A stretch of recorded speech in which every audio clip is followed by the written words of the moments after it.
guys, and welcome to part 3 of Spyro 2 Ripto's Rage. And if you guys might notice, there might be something a little different with this recording, and that's because there is. I've decided to record the rest of the game entirely with my original PS1, with the original game, and instead of using an emulator. And honestly, I don't really know what would make me do that decision. It's just, it feels a lot better, and I don't know. It's honestly something I should have done from the beginning, so if the quality is a little different, that's the reason.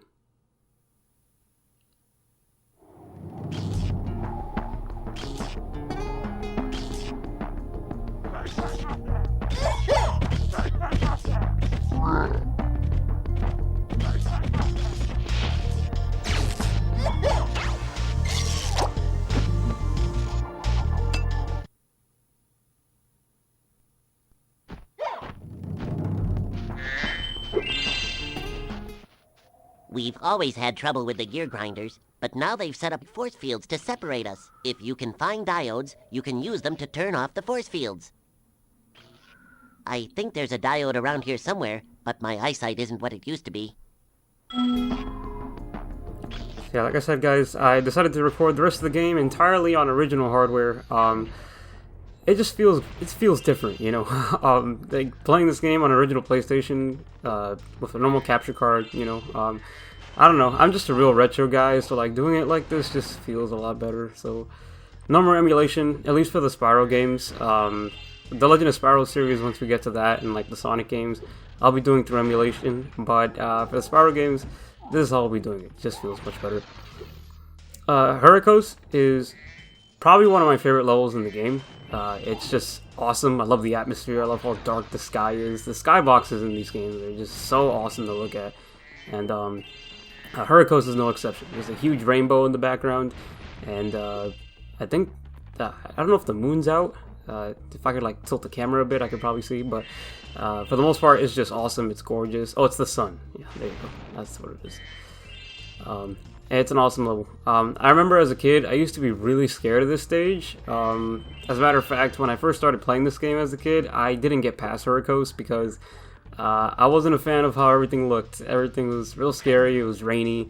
Those robot enemies that do that very loud and obnoxious beeping noise, whatever you want to call it.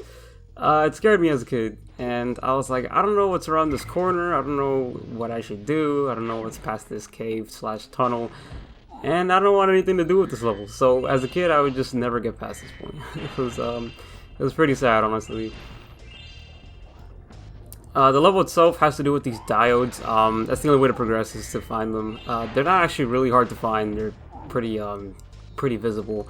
There's maybe like one or two that are like out of reach that you might have to look a little bit to find, but for the most part, they're pretty easy. These are the robots I was talking about. I'm sure anyone watching this can vouch for me and say that those are really scary, at least as a kid, you know. Yeah, that's what, like, honestly, that's what makes this level for me nowadays. It's just the overall atmosphere, the enemy design. Love how the enemies look, and fortunately, I got hit. It's one of these days I'll do a no damage run of this game. Hopefully, maybe. I don't think I've ever done it in my life. I've gone through one of the Spyro games without getting hit. I'm sure one day it'll happen, but I don't have the time for it, you know. So within this tunnel is a mini game which you can either love or hate, and yeah. Oh, these gear grinder thieves keep taking our lightning stones. If you can replace them all and activate our generator, I'd be very grateful. So the concept of the minigame is super easy. You just take these orbs and throw it on these pedestals, and that's it. You gotta do it for 10 of these. At least I think it's 10. Not exactly sure how many there are. I don't think I've ever counted. So, but the problem is, once you put them in, these gear grinder thieves keep coming in and retrieving them and taking them off the pedestals. So you gotta go back and forth between both of these sections. Well, this whole area has like 2 sections to it. I'm 90% sure of this, but each time that you go to a different section of the area, like you see how I'm in this side, only then will the gear grinder thieves show up to start taking those things, as you can see by the alarm sounding right now. That's how you know that they show up. So you gotta go all the way back and then flame them. It's super easy. You can charge them too, at least I think so. But charging them is just they keep running away from you, so flaming them is probably the best idea. But yeah, I honestly I have a love-hate relationship with this mission. I think it's cool that you have to like basically set up an entire complicated system of things to get this whole generator system running. Yeah, I think it's pretty cool, but the whole going back and forth is kind of, I don't know, it gets kind of boring after like the fourth like gear grinder thief. Like right now I already have like 4 of them done, so and what sucks is that even if you put all the spheres in the pedestals, it doesn't matter. You still have to like get rid of all the gear grinder thieves. There's 10 of them, and the only way for the mission to be completed successfully is for you to get rid of all those gear grinder thieves. So what I do is I just put as many of the spheres down as I can, and if I hear the alarm go off, I just go to where they are and just try to get rid of them, you know. So it's a bunch of back and forth. I'm sure there's a quicker way to do this, and by that I mean like putting like 1 sphere or something and then going to the opposite area and just wait for the gear grinder thieves to show up. But I think it's dependent on how many spheres are laid down. So like if you only have 3 spheres laid down in one section, only 3 gear grinder thieves will show up. I'm not sure how accurate that is, but that's what it looks like from the many run-throughs I've done of this game. So yeah, as you can see, we've been here for a little bit. So the rest of this footage is just me going back and forth, hopefully, you know, to get this. I think I did it in a reasonable amount of time compared to most playthroughs that I do this game, but it's still kind of tedious, honestly, going back and forth. What's really cool is that the NPCs in this level are voiced by Tom Kenny. If you know who Tom Kenny is, he's the voice of Spyro. So also the voice of SpongeBob, which I think Tom Kenny's portrayal of those NPCs sounds more akin to SpongeBob than they do to Spyro, but I think that's pretty cool. Tom Kenny's a very talented actor, and I was super excited to hear him come back for a Reignited trilogy. I was like, no way, man. Like, how is that even possible? That they got Tom Kenny, of all people, back to reprise his role as Spyro the Dragon when he's already doing SpongeBob stuff. Like, what? So it was exciting for me. But then Reignited took a different turn in terms of like the overall tone of the dialogue, and I mean just the whole game in general, really. And it doesn't sound the same as it used to, at least not to me. He sounds a little bit better in Spyro 3, and maybe Spyro 1, because he takes like a different take on Mr. Carlos, who did the voice acting for Spyro 1, and he does a fine enough job. He makes Spyro sound a little bit younger in Spyro 1, so I think that's nice, but the tone in which he delivers the dialogue is not the same snarky, sarcastic Spyro, at least for Spyro 1 anyway. In Spyro 3, especially, Spyro was kind of a jerk sometimes, and that's what made the charm for me, honestly, so the fact that that wasn't brought back was kind of a disappointment. Thank you, Spyro. I found this shiny thing mixed up with our lightning stones. Please, take it as a reward. So we finally finished that mission, and we got our orb, so let's get out of here. Yeah, having Tom Kenny, I think, in terms of Tom Kenny's performance, I think he does his best in Spyro 3. And by that point, Spyro was just pretty much fed up with everything. He's like, man, like, I just had my vacation, and now I have to go back and basically be the hero again when nobody else wants to do it, you know. So, minus the intro cutscene of Spyro 3, he actually sounds like he is willing to do the job. He's like, you got it, you know. He's went in that hole and he started his adventure. So, but in terms of dealing with enemies and stuff, dealing with bosses and bad guys in general, he's like, you know what, man, like, just get out of here. Don't want you, you know. So, I love Spyro's attitude in these games. It's part of what makes the whole experience for me. The skill point in this level is to flame all of those windmills. It can be kind of difficult, at least to find them all, but if you look in pretty much every nook and cranny, you should find them easily. Not those windmills. Those are different types of windmills that require a supercharge to break. There's other windmills that are kind of like hollow. You can spin, not spin, we're not at Crash yet. You can spin, I said it again, wow, can't believe it, twice on recording.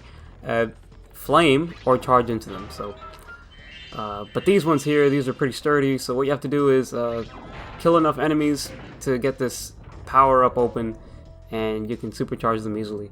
This section is actually pretty difficult, and I'm not talking about the gliding section that we'll get to later. I'm talking about supercharging into these windmills, because there's one windmill that's past a certain tunnel that you have to, like... It's actually really hard to describe. Let me see if I do it here. Hold on.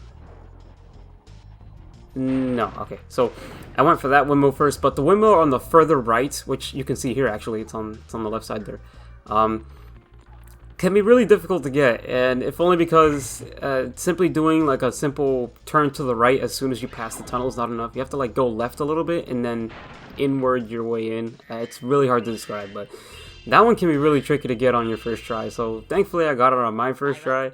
Most of the time I don't. So in terms of recording the footage for this game, I think I did a relatively good job, at least compared to Spyro 1. Spyro 1's later footage was just terrible. Like, I did a really bad job. But for Spyro 2, I think I did really good. So, hope you guys enjoy me just destroying the missions in this game. At least I hope so. I think there was only like one mission that I did really bad on, so you guys will see that as the playthrough goes on, but yeah. These gliding sections can be not hard, honestly. I think if you jump on one fan blade and then just skip to the next one, as you'll see me do here, it's relatively simple. The only downside to this mission is if you fall down at any point, you basically have to start from, not from the beginning, but at least to the beginning of your section. I think once you get past that point, like a whirlwind shows up, so that in the case that you do fall here, you can just take the whirlwind back up to the first fan. Well, not the first fan, but like the first platform before the first fan, if that makes sense. So, and I'm glad they do that. I'm glad that they did that, because it would have been a huge oversight if they didn't. Well, not necessarily an oversight, but a huge inconvenience. Because imagine going back all the way just for that. Like, it makes no sense. So we got all those windmills, and we got the skill points. That's great. I'm doing an all skill point run, as always, yeah. Hopefully they're not too hard to get. Spyro, help!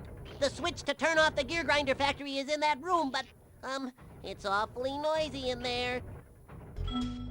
So our whole purpose and reason for doing this mission is because this poor Electro was too scared to go into this room here, and I don't blame him. It's pretty scary with the electricity and the sounds and stuff, and yeah, so...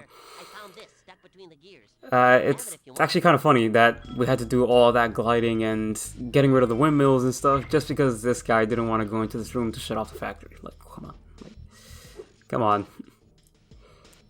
Getting back here is actually kind of tricky because these platforms stop, which is good because if they were moving it'd be kind of difficult to go backwards, but they're really close together, so doing like a normal glide won't get you there, and it requires like a hover to get to the second platform. So, it can be kind of dangerous, that part, but you know. I use the supercharge to get back here, and it kind of like gets rid of that gate super quickly too, so if you want to do that, then go for it. I missed 2 gems here, and I never miss gems, ever. So thankfully the 2 gems that I missed were right here, so didn't have to do this whole long process of trying to find the gems, so there you go. Thank you, Spyro. You've deactivated all of the electric barriers. We've been guarding this talisman from the gear grinders. Please, take it as a reward. And we got our Hurricos talisman. Woo, let's get it! And got 100% in the stage. That's cool. You can also talk to the NPCs a second time too, at least some of them after you get the talisman, so that's always a nice touch.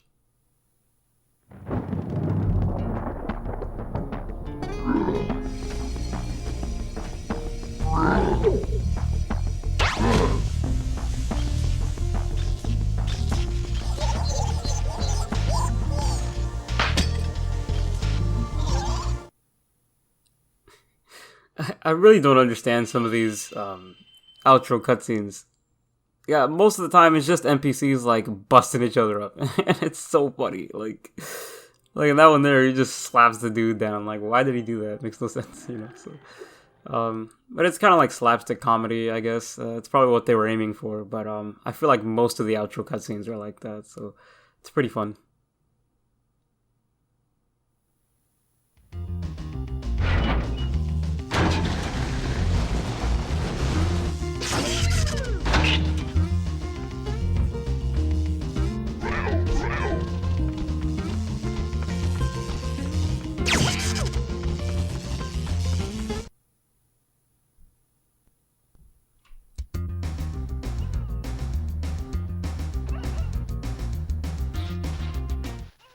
Hi, Spyro. It's a good thing you're here. If you can help shepherd those baby turtles over there to safety, I'll be mighty grateful. So now we're in Sunny Beach. We are now the shepherds of these precious baby turtles. I think they're super cute. Just look at them all. And unfortunately, Reignited, they're super ugly. I don't know who got the right to change their models to the ugly Franklin turtle looking things. And yeah. But anyway, enough about that. This level is actually pretty fun. This is where we're introduced a lot, very heavily, into Spyro's swimming mechanic, which, as I've gushed about before, is so good. Like, the swimming mechanics in these games are literally perfect. Like, I wouldn't change a single thing about them, except maybe the ability to turn around on a dime in the case that you miss something. Turning around is kind of slow, but, well, I mean, turning around like in a standstill is pretty slow, but the swimming itself is just, oh man, like, and Reignited missed the ball, man. They missed the ball. Like, it's all it is just drifting. Look how smooth this is, man. Like, I can gush about the swimming mechanics all day, and just like the flight mechanics and the speedways all day, but I'm not gonna do that. So, and Reignited, this section is out in the open. They got rid of the background here, and to make it seem like it was on the edge of a cliff. And I thought that was a nice touch, actually, because this section is kind of like there. There's not much going on here, so the fact that they made that more open so we could see like the skybox and stuff was pretty unique. So the whole point of this level is to knock these poor turtles onto these switches to open these doors to advance, basically. I like the turtles. I think the turtles are super cute. Unfortunately, in Reignited, they don't look as cute. So, honestly, in terms of redesigns in general, I think my least favorite of all three games is Spyro 2's redesigns. Like, I don't think any of the character models look as charming, or in this case, as cute as they used to be. Like, I feel like all of them are just super ugly. I don't know. Even these ducks, like, well, I think they're ducks. Don't really know. Those ducks in the Reignited, they give them like a double chin. And I'm sitting here like, why? That's not what they had here. They just had big mouths, but you know. But in any case, the level itself looks gorgeous in Reignited. Very, very well detailed, and the water itself is just awesome. But the enemies' designs, they kind of dropped it. Yeah, it's not that good. There are these crates scattered throughout the level that have baby turtles. They're relatively easy to break open, except they're not, because you need the super flame. So I don't think I've mentioned this yet, but in Spyro 2, enemies no longer drop gems, so they just release these spirit particle things. And the more spirit particles you have, the more accessibility you have to these power-up gates. And each power-up gate has a certain requirement for you to activate them, basically. So honestly, every time I play this game, I always flame and charge into every single enemy that I see. So yeah, in terms of having enough enemies defeated to open up those power-up gates, I've never had an issue with. So I always treat the enemies just how I treat the enemies in the first game. In the third game, I just flame them all and that's it, you know. So yeah, as long as you do that, you should be fine getting these missions. Hello, young one. There's a chef up at the top of this ladder who wants to make soup out of our turtles. Maybe you could climb up there and stop him. So since we have the climb ability early, we're just going to do this mission and get it out of the way. But before that, let's get these gems. These gems I always miss for some reason every time I play this level, because they're just kind of there in the water and you're like, oh, there's gems up here too, so that's kind of whack. Your turtle friends happen to make a very good soup, if I can catch them. You can try to say them if you like, but I'm feeling awfully hungry. So this poor chef wants to kill these baby turtles, and we're not gonna let him have that. So, this mission has like an overhead view of the entirety of this place, and it's relatively easy. So, I don't think I've ever thrown the turtles in that first phase that quickly. As a matter of fact, I'm pretty sure there's supposed to be 3 turtles in that section. Correct me if I'm wrong, but I just felt like that was way too quick. But yeah, the whole point of the mission, these baby turtles are coming out of the sewers, or at least I think they're sewers, at least pipes or whatever. And you have to charge them into the water before they get into the soup cauldron and get eaten, you know, so it's relatively simple. It's kind of hard to move around Spyro in this section, and I couldn't really tell you why. I don't know if it's the camera view making his controls feel different, or if this is just how Spyro moves in general, but it's kind of strange controlling Spyro in this area. I don't know what it is, honestly, but I know a lot of people have complained about just Spyro's control in the originals, like, aren't just very good in general, at least in terms of moving around or turning around or charging and stuff like that, and I strongly beg to differ. I think the controls in the original Spyro games are some of the best in any platformer ever, and nobody can tell me otherwise. Spyro's movement is just right, he's not too fast, charging is not ridiculous. You can charge jump in Spyro 2 and 3, and it feels so good and natural, you know, like, I've never had an issue with Spyro's control in these games. It's literally perfect, and people complain about the camera in these games too, how they're mapped to these shoulder buttons, like L2 and R2, and let me just be the first to say, I will never use the right analog stick for camera movement in a platformer, ever. And here's the reason why. Imagine you're charge jumping and you want to flame, right? Try doing that by using the right analog stick to move the camera. You can't, because your thumb is on the charge button and the flame button. So if you want to charge, jump, flame while moving the camera, you can't do it. And obviously some people will be like, well, in what scenario would you want to do that? And I'm like, oh, there's plenty. If you want to get through a level as fast as possible and you're here moving the camera to get the right angle on things, and I don't know, it's like, why move the camera when your right thumb is focusing on the buttons? Like, why give your right thumb more work to do? Like, your left and right index fingers are not doing anything, so why not move the camera with your index fingers while your thumb is focusing on the face buttons? I don't know, that's just me. It's to me, it's like common sense. I don't know, but I'm just glad that they brought that back and reignited that you can move the camera with the shoulder buttons, because I would not have been able to manage, if I'm being super honest, guys. Like, obviously in Reignited, they made this big thing about being able to move the camera with the right analog stick as if it was revolutionary, and I'm like, well, why would you want to do that? You know, like, it's like your right thumb's already on the face buttons. Why give it more work? You know, so yeah. Plus, if you're jumping and platforming and you want to move the camera at the same time, you can't do that. You can't have your finger on the X button. I'm sorry, you can't have your thumb on the X button and your thumb on the right analog stick at the same time. It just doesn't work, y'all. So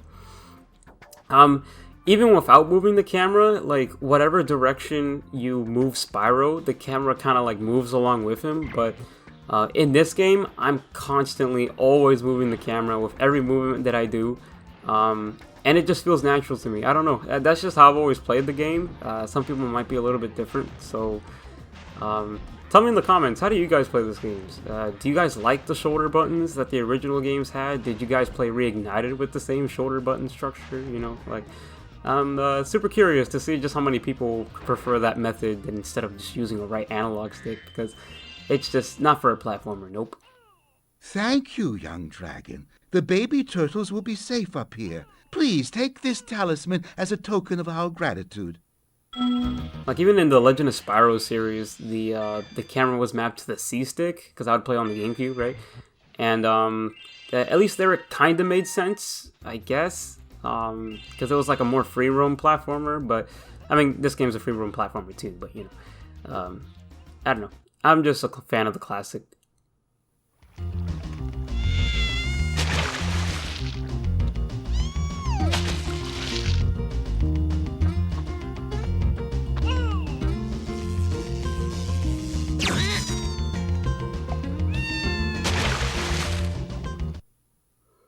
I love that outro cutscene. It's one of my favorites. So cute. Yeah, while I was rambling about the camera movement, I didn't explain that last mission. Like I said, super simple. Just super flame all the crates. I tried to do it all in one shot, just so I save time on this part. But I think I did a relatively good job. So thanks for watching, guys. I appreciate you guys' patience with me in terms of uploading all this stuff. But in any case, I'll see you guys in the next part.